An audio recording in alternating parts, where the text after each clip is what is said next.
everyone, welcome to another video. I'm Nico. And I'm Jack. And we've decided to come to this beautiful canal. Yeah, we're back again, back in the mosquito paradise. Yeah, I'm regretting it, to be honest. I feel like this was a really bad idea. I absolutely doused in mosquito spray and I'm getting savaged. There are so many mosquitoes out right now. Roll on winter is what I'll say. Yeah, I much prefer winter here in Beijing. I am ready for winter.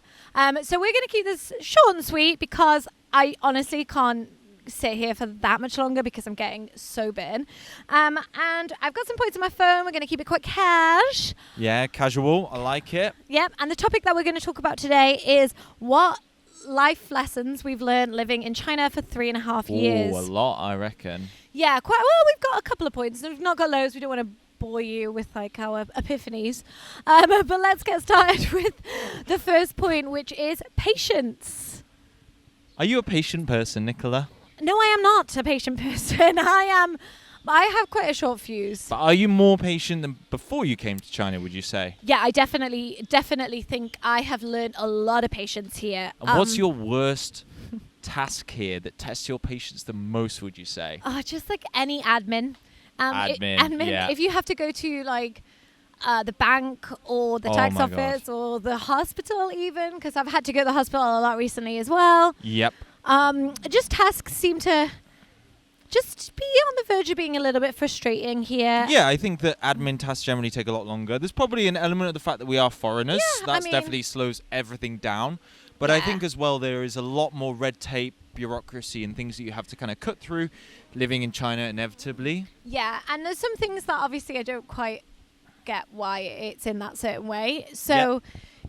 And then you just have to sit for a few hours, especially the bank. The bank takes so long here. And I feel like they're working on very old systems. I think one of the things is that China has advanced so quickly, and in the past kind of few couple of decades, the whole, so much of the country has gone out from poverty, living a more rural existence or working factories and things, to this kind of super modern existence.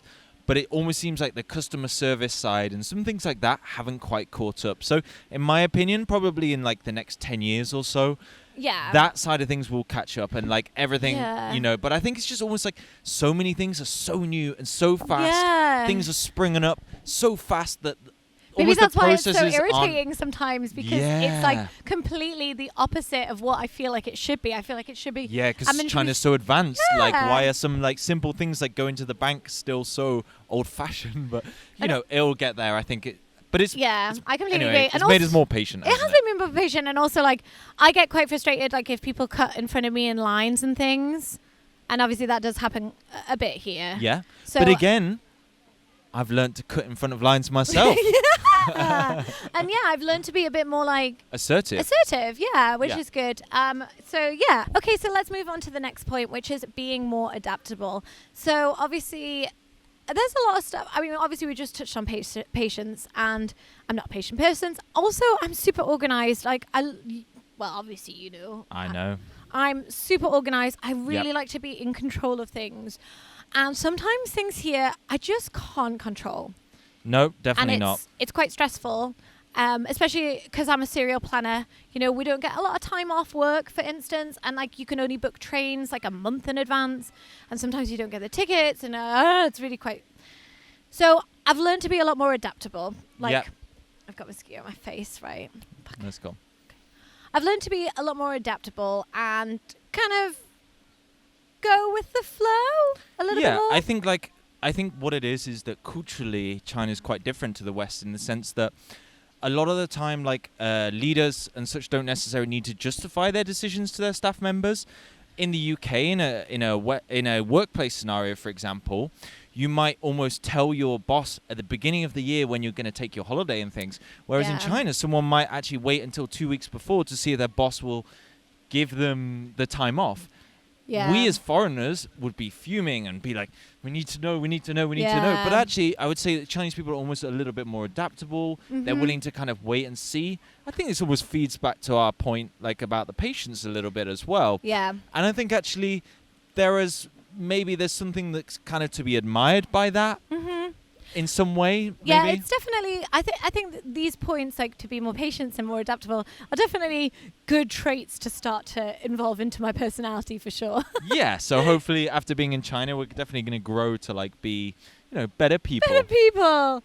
So the next point that we have is what you can and can't say. So you spoke about this very well when we were having a chat about it. So I think you should cover this one. Yeah, what you can and can't say. Well, I was actually thinking more within the social setting and kind of what you can and can't say, maybe in work or amongst a group of friends and that kind of thing. Mm-hmm.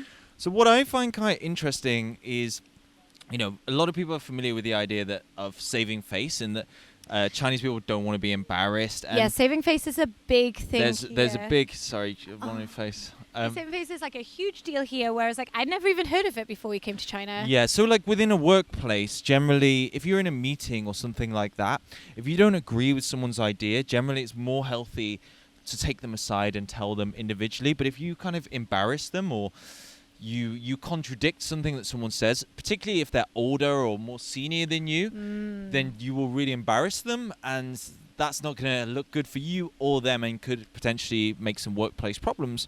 Whereas I'd say in the West, generally we're a little bit more open and honest with each other. We can be a little bit more direct. You can have opinions, and you can say, I don't like that idea. Why don't we try this? It's a lot more open, and people don't kind of see it as an embarrassment. It's just it's part of the process, right? Yeah. It's part of the process.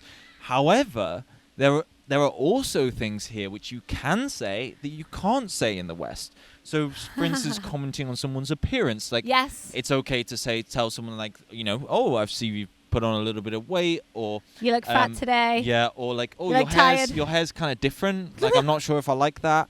Some kind of things like that at work. Or you even look just tired. like commenting, you look tired. Particularly, like, I think in the West, we're quite, particularly if you're a man, maybe saying things to a woman in a workplace.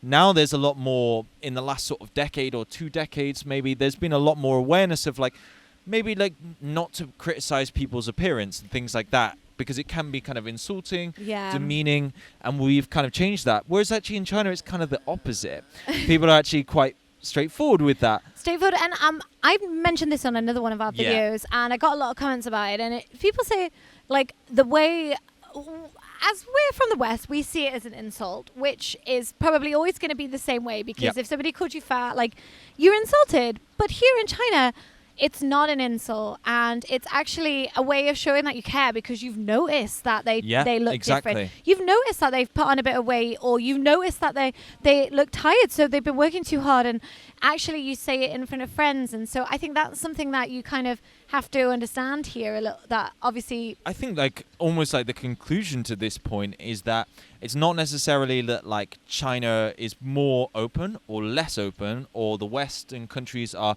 more open or less open.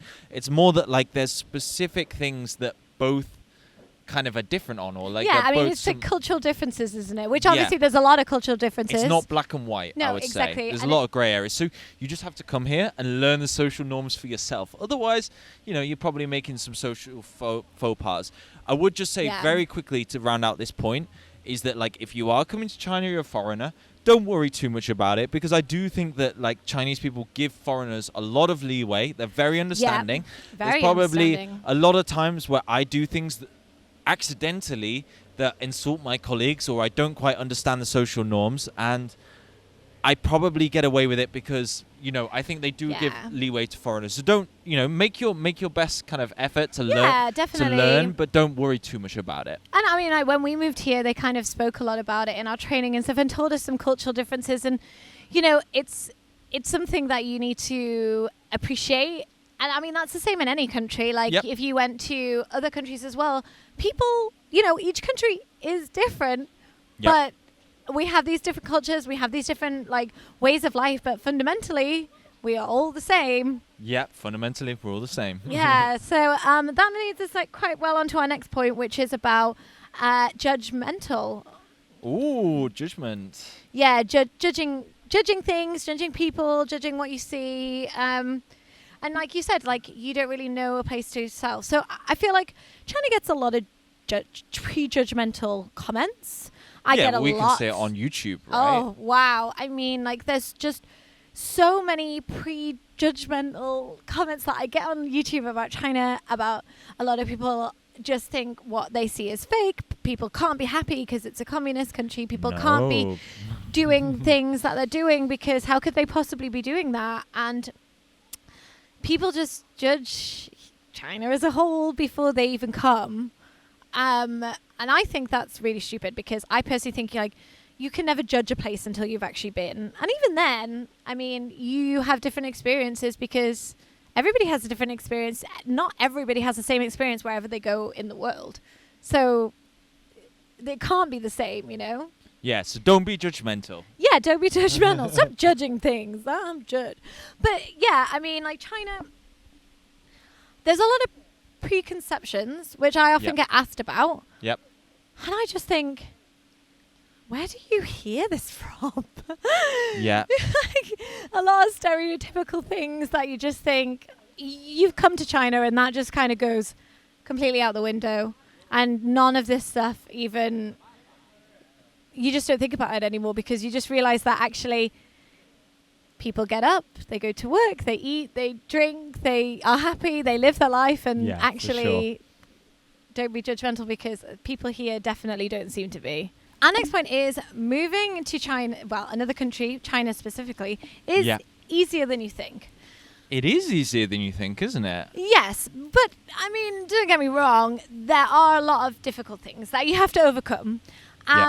Such as the languages, you know, we didn't speak Chinese when we moved here. Nope, not which at is all. one of the main concerns that a lot of people have before they come here. Yep. Are we going to be able to read signs? Am I going to be able to travel? Am I going to be able to do all these things in China? Like, how will I order food?